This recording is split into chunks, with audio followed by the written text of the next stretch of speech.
아, 네, 안녕하세요. 네, 벌써 강의를 시작한 지 세 번째 시간이 됐네요.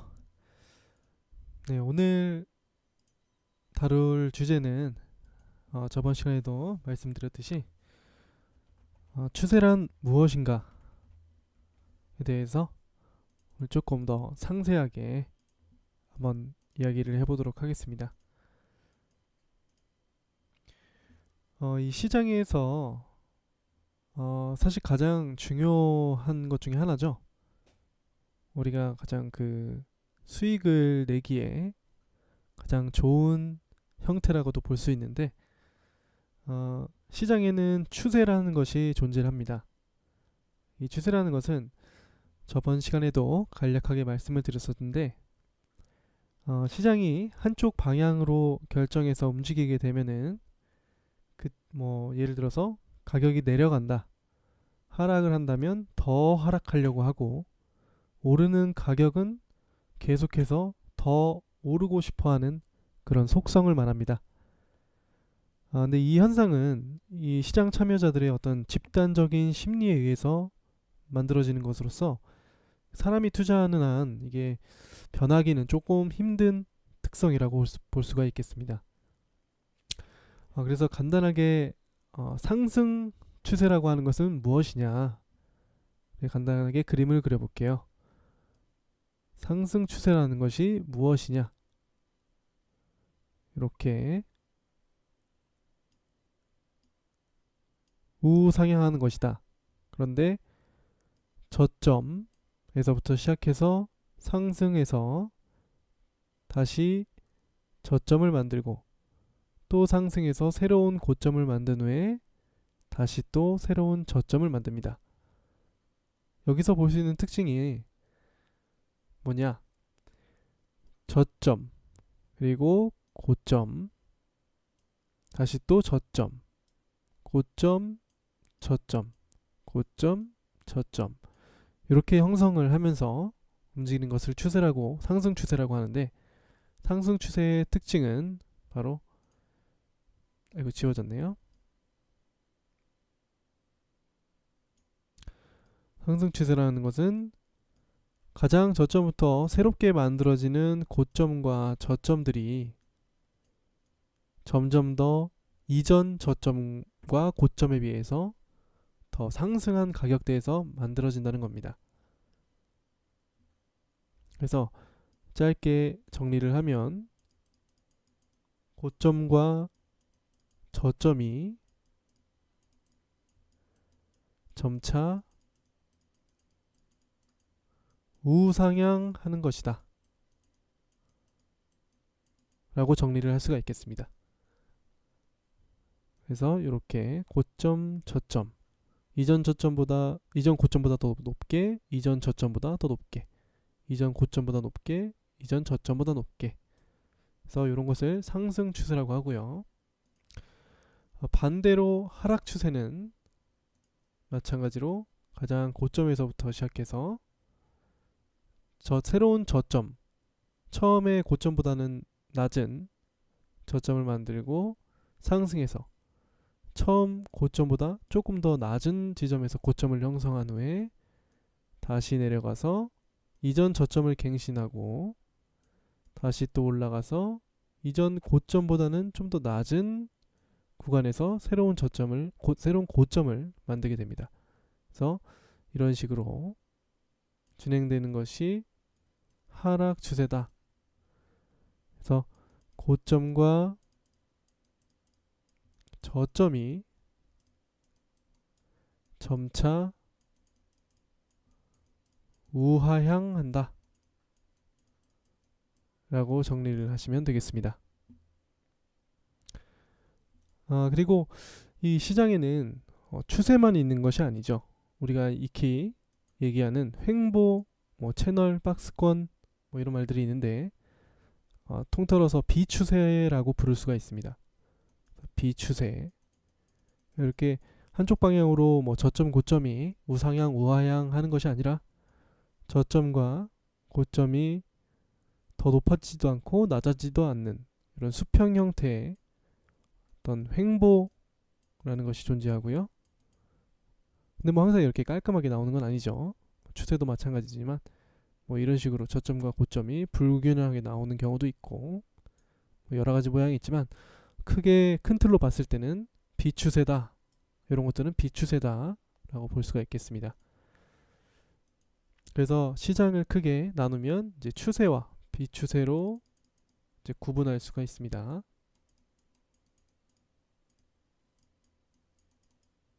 요게 은근히 굉장히 중요한 개념입니다.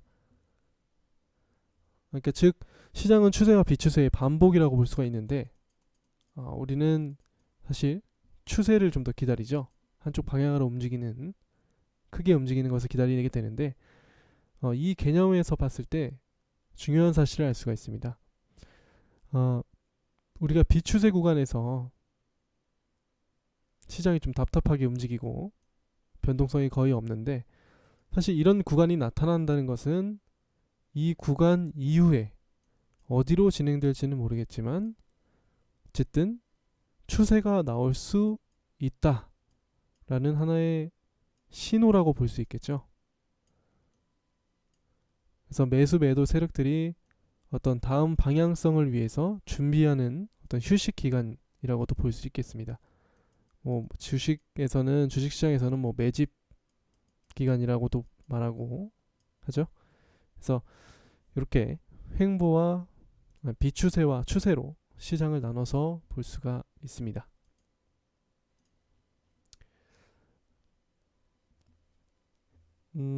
사실 이 대부분의 지금 기술적 도구들이나 어떤 매매 시스템들은 이 추세에 의존을 하는 경향이 큽니다. 왜 그러냐면 이 처음부터 이 기술적 지표들하고 매매 시스템이 사실은 이 상하로 움직이는 시장을 염두에 두고 만들었기 때문인데요. 그래서 횡보 구간이나 어떤 비추세 구간에 접어들게 되면 어떤 이러한 도구들이나 시스템이 잘 들어맞지 않게 되고 또 이제 투자자분들도 좀 어려움을 겪는 경우가 좀 많아지게 되는 겁니다. 그리고 두 번째로 추세선. 오늘은 또 추세선에 대해서 공부를 해볼 텐데요. 추세선을 그리는 방법, 어떻게 그리느냐에 대해서 잠시 살펴보도록 하겠습니다. 먼저 그림을 통해서 보는 게 이해가 좀 쉬울 것 같아요. 가장 먼저 상승 추세선을 한번 그려보도록 하겠습니다. 이렇게 상승 추세가 진행이 되고 있다고 가정했을 때 상승 추세선은 어떻게 그리냐? 말로 풀자면 저점과 그 다음에 나타난 좀 더 높아진 저점을 연결해서 그린다 라고 말할 수가 있겠습니다. 그래서 여기서 그려본다면 이런 식으로 저점들 그리고 그 다음에 나타난 좀 더 높아진 저점을 연결해서 그린다. 이것을 추세선이다. 이 부분에서는 이제 상승하는 거니까 상승 추세선이라고 볼 수 있겠죠. 상승 추세선. 그럼 반대로 하락 추세선은 어떻게 그리냐? 반대도 마찬가지입니다. 반대도 이런 추세가 나왔다고 가정했을 때 추세선, 하락 추세선은 이제 이런 식으로 그릴 수가 있겠죠. 그래서 고점과 그 다음 고점, 그 다음에 나타난 좀 더 낮아진 고점이겠죠. 좀 더 낮아진 고점들을 연결해서 그린 것을 하락 추세선이다 라고 볼 수가 있겠습니다. 사실 시장에서 상승 추세선이나 하락 추세선을 정확하게 그리는 것이 굉장히 중요합니다. 이 상승 추세선을 정확하게 그리는 것이 중요한 이유는 이 상승 추세선이 정확하게 그려지게 되면은 이 시장의 가격이 이 선을 그렇게 쉽게 돌파를 해서 움직이기가 쉽지가 않습니다. 그래서 만약에 이 선을 돌파하게 되면 이 상승 추세가 다시 하락 추세로 전환하거나 또는 횡보를 할 수 있는 그런 가능성이 발생한다고 볼 수가 있고, 그런 것들을 판단하는 어떤 기준으로서의 역할을 할 수 있는 중요한 정보가 될 수 있는 선입니다. 그래서 지금 이 상승 추세선에서 상승 추세선을 그릴 때 우리가 그냥 처음 보면 사실 상승하고 있기 때문에 어떤 이런 고점들의 의미가 더 있을 것 같이 생각이 들죠. 그런데 사실 이 가격 결정 과정에서 보면은 상승 추세일 경우에 매입하는 세력이 매도 세력에 비해서 강력하기 때문에 사실 고점보다는 저점들이 더 의미가 있습니다. 왜냐하면 상승을 했다가 하락했을 때 과연 매입하는 세력들은 어디서 매입을 할까요? 고점에서 매입을 할까요? 아니겠죠. 좀 더 유리하게 떨어졌을 때 가격이 유리한 경우에 매집 세력들은 다시 나타나게 됩니다. 그래서 이런 고점보다는 저점들이 상승 추세에서는 좀 더 의미가 있고, 그래서 그것들을 연결했을 때 의미가 있는 상승 추세선이다 라고 판단을 할 수가 있겠고요. 하락 추세선은 반대로 마찬가지로 고점들이 저점보다는 더욱 의미가 있는 점이 되고 포인트가 되겠죠. 그래서 그 선들을 이어서 의미 있는 하락 추세선을 그린다면 이제 시장의 움직임을 이제 판별하는데 좀 더 도움을 받을 수 있는 그런 중요한 정보가 될 겁니다.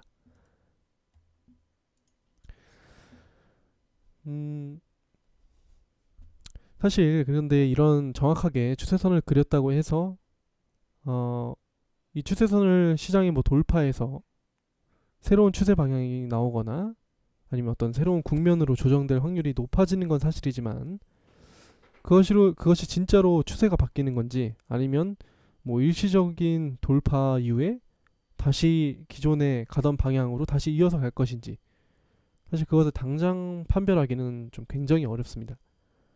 그래서 이때는 어떻게 하냐?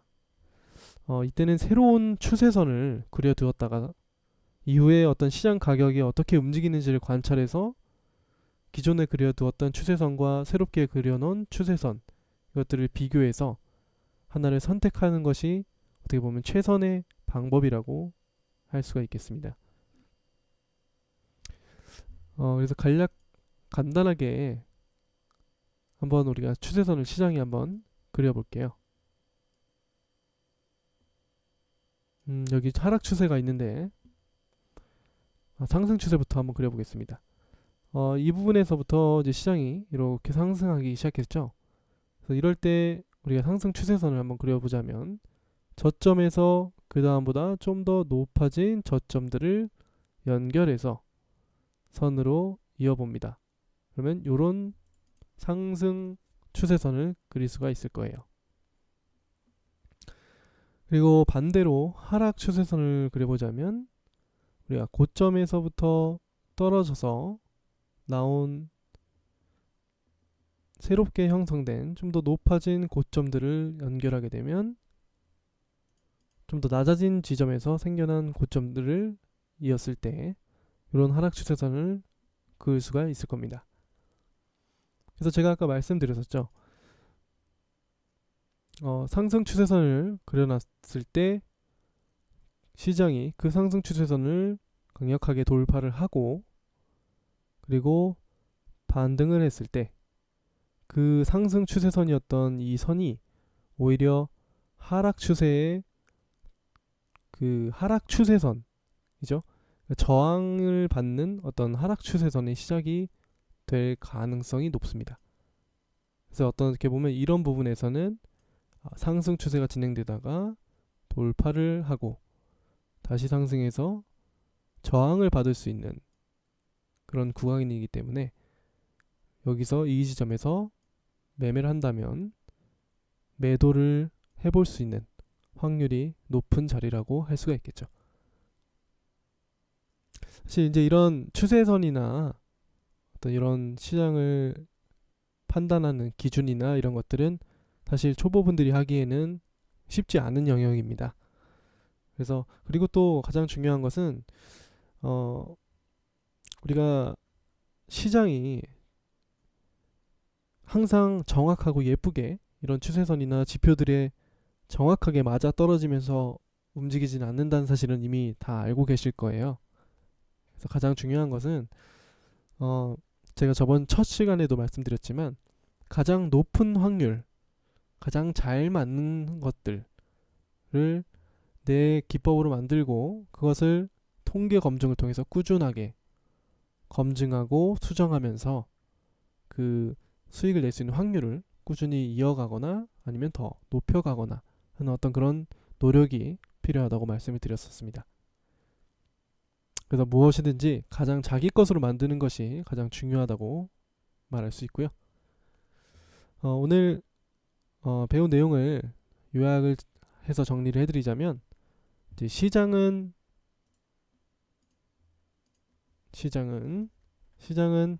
추세와 비추세로 나눌 수 있다.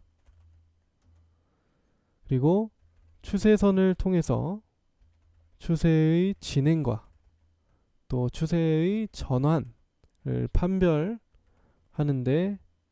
용이할 수 있다.